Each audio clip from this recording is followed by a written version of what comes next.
Bismillahirrahmanirrahim. Assalamualaikum warahmatullahi wabarakatuh. Perkenalkan, saya Paradita Kumareleni.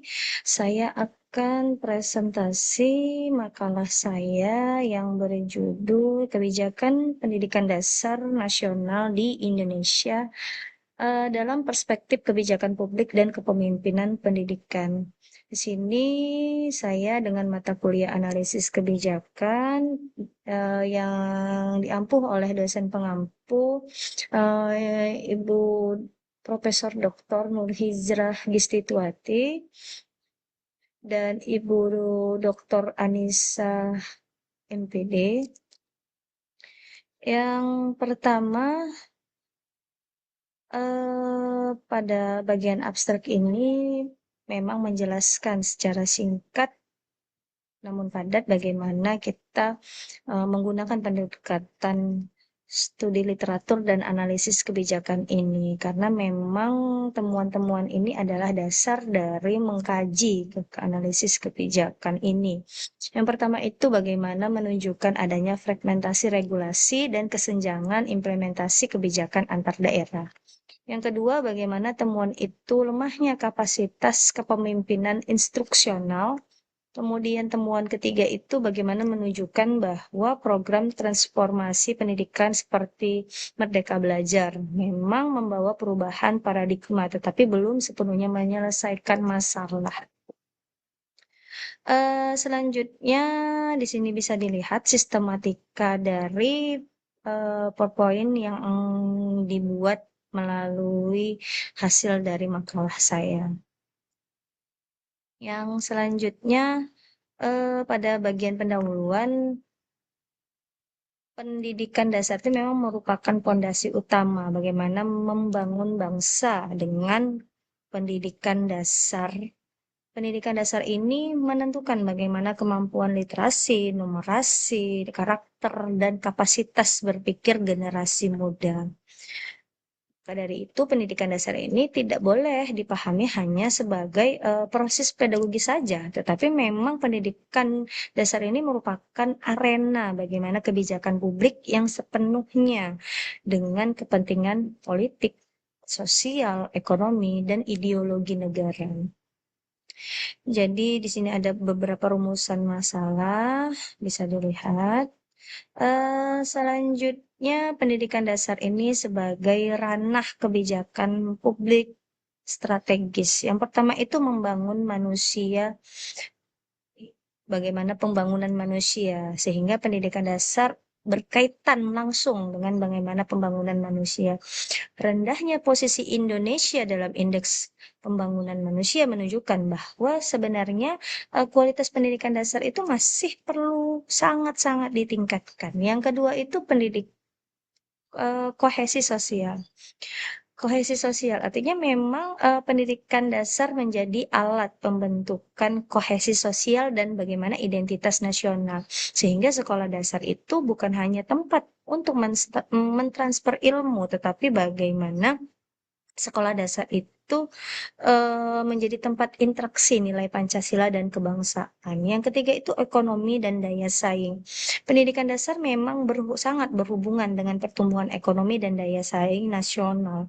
Karena memang negara dengan kualitas pendidikan dasar yang cenderung memiliki produktivitas ekonomi itu lebih tinggi. Yang keempat itu demokrasi dan kewarganegaraan. Sehingga pendidikan dasar menjadi pondasi demokrasi karena memang membentuk warga negara yang kritis dan partisipasi. Kemudian yang kelima, keadilan dan pengetahuan pengentas kemiskinan. Jadi bagaimana pendidikan dasar ini berperan dalam mengentas kemiskinan. Semakin tinggi kualitas pendidikan dasar seorang, semakin besar peluang peningkatan kesejahteraan ekonomi. Karena memang kalau kita bisa lihat di bawah ini ada teori humanin kapital dari Scott dan Becker bahwa memang pendidikan ini adalah investasi jangka panjang sebuah negara. Lanjut,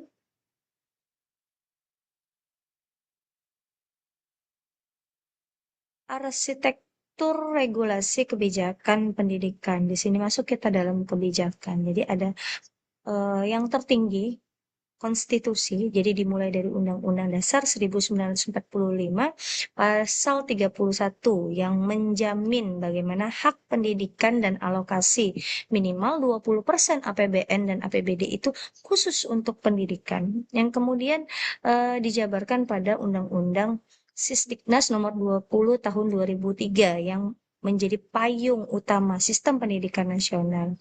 Yang ketiga itu peraturan nomor 47 tahun 2008 mengatur wajib belajar 9 tahun. Selanjutnya Undang-Undang Daerah. Bagaimana pemerintah daerah ini memberi kewenangan. Bagaimana pendidikan dasar kepada pemerintah dan kabupaten kota dalam kerangka desentralisasi. Kemudian kurikulum Merdeka menjadi contoh kebijakan terbaru yang menekankan fleksibilitas pembelajaran dan penguatan profil Pancasila, sehingga dalam kompleksitas regulasi ini sering memunculkan bagaimana fragmentasi dan tumpang tindih implementasi di lapangan. Selanjutnya, kebijakan pendidikan dasar dalam perspektif kebijakan.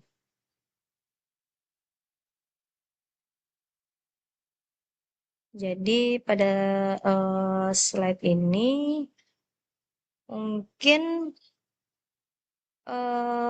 kebijakan dalam spektrum pendidikan ini menjelaskan bagaimana kebijakan pendidikan itu sebenarnya dapat dianalisis menggunakan beberapa siklus kebijakan publik, agenda setting, formulasi, adopsi, implementasi, hingga fase terakhir itu evaluasi. Pada formulasi, agenda, dan setting formulasi dan agenda setting. Jadi PISA tahun 2022 menjadi dasar penting bahwa munculnya reformasi pendidikan itu karena memang menunjukkan rendahnya kemampuan literasi, numerasi, sains siswa Indonesia dibandingkan rata-rata OECD. Sehingga memang respon pemerintah itu mengganti ujian nasional menjadi asesmen nasional untuk menghasilkan kebijakan berbasis data. Kemudian kurikulum Merdeka. Kurikulum Merdeka ini kemudian hadir dengan fokus kepada materi esensial pembelajaran yang mendalam dan fleksibilitas guru. Kemudian kita kita lihat juga bagaimana sih sebenarnya tantangan terbesar justru berada pada implementasi. Rantai birokrasi pendidikan itu sangat panjang, mulai dari kementerian hingga turun ke dalam kelas guru kelas. Sehingga konsep street level Brandstreri dari Lipsky penting dijelaskan bahwa memang guru itu sebenarnya adalah aktor utama yang menentukan sebuah kebijakan itu berhasil atau tidaknya di dunia nyata.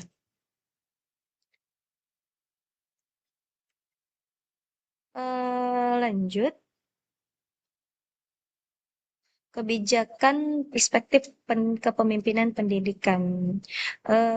Pada slide yang ini, sebenarnya kalau ditanya keberhasilan dari kebijakan pendidikan itu sangat bergantung kepada kualitas kepemimpinan. Jadi teori kepemimpinan transformasional dari Burns dan Bass menjelaskan bahwa pemimpinan itu mampu menginspirasi perubahan dan membangun visi bersama.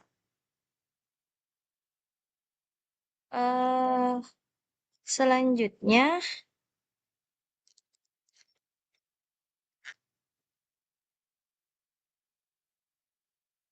kepemimpinan instruksional itu menurut Hellinger dan Heck menekankan bahwa kepala sekolah itu harus fokus pada kualitas pembelajaran, bukan sekedar administrasi RPP, Prota, Prosem, hanya sekedar administrasi saja, tapi memang harus fokus kepada kualitas pembelajarannya.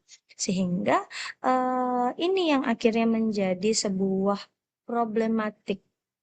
Realitas di Indonesia itu menunjukkan kepala sekolah itu lebih banyak menghabiskan waktu untuk tugas-tugas administrasi dibandingkan dengan supervisi akademik di lapangan.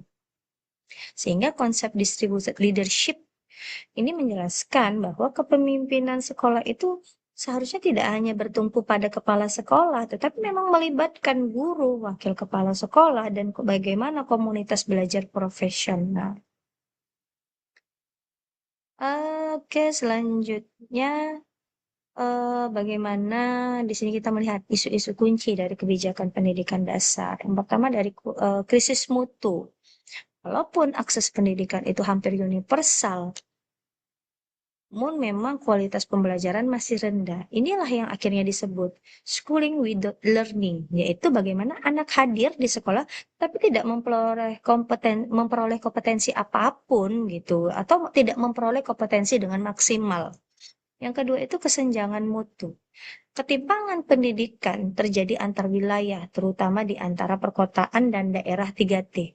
Karena kebijakan itu diberlakukan seragam, serentak semuanya antara perkotaan dan pedesaan tanpa melihat bagaimana kebijakan itu berlaku di satu tempat. Desentralisasi krisis guru. Jadi memang distribusi guru ini tidak merata dan akhirnya kompetensi guru masih menjadi tantangan besar. Program seperti platform Merdeka Belajar itu memang inovasi, tetapi implementasinya belum merata. Bagaimana dengan daerah-daerah 3T yang dengan digitalnya, media sosialnya belum terpenuhi dengan baik, gitu. Kemudian sarana dan prasarananya tidak mendukung. Yang keempat, desentralisasi dan digitalisasi. Ini yang akhirnya desentralisasi memberi ruang inovasi daerah. Tetapi memang menyebabkan fragmentasi kebijakan. Sehingga sementara digitalisasi itu berpotensi melebar luas kesenjangan jika akses teknologi itu tidak merata. Selanjutnya tantangan dan struktural kepemimpinan. Jadi memang tantangan dari struktural ini fragmentasi kebijakan. Jadi fragmentasi kelembagaan antar kementerian dan pemerintah daerah menyebabkan koordinasi kebijakan yang kurang optimal. Kemudian kapasitas implementasi itu juga sangat rendah karena memang banyak guru yang belum siap untuk perubahan-perubahan yang terjadi di dunia pendidikan. Selain itu, memang pergantian menteri itu sering menjadi penyebab perubahan kebijakan yang terlalu cepat, sehingga muncullah reformasi fatigue. Dari sisi kepemimpinan, kepala sekolah itu masih cenderung administratif dan belum menjadi instruksional leadership. Kemudian selanjutnya itu budaya kepemimpinan berbasis bukti, budaya pengambilan keputusan berbasis data juga masih sangat lemah karena meskipun pemerintah sudah menyediakan rapor pendidikan sehingga Indonesia itu akhirnya menghadapilah tantangan kebinekaan yang sangat kompleks sehingga kebijakan pendidikan itu harus sensitif terhadap konteks budaya.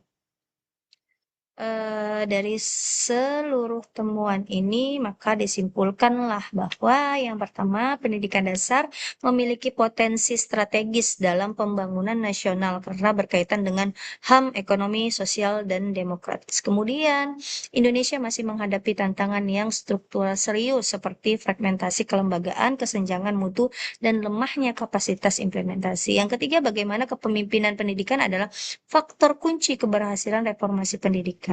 Yang keempat, bagaimana menuju Indonesia Emas tahun 2045 diperlukan desain kebijakan pendidikan dasar yang konsisten, berbasis bukti empiris dan responsif terhadap keberagaman lokal dan berorientasi pada keadilan pendidikan. Terima kasih, sampai di sini dulu hasil presentasi saya. Kurang lebih saya mohon maaf. Saya sudahi dengan topik walidaya. Assalamualaikum warahmatullahi wabarakatuh.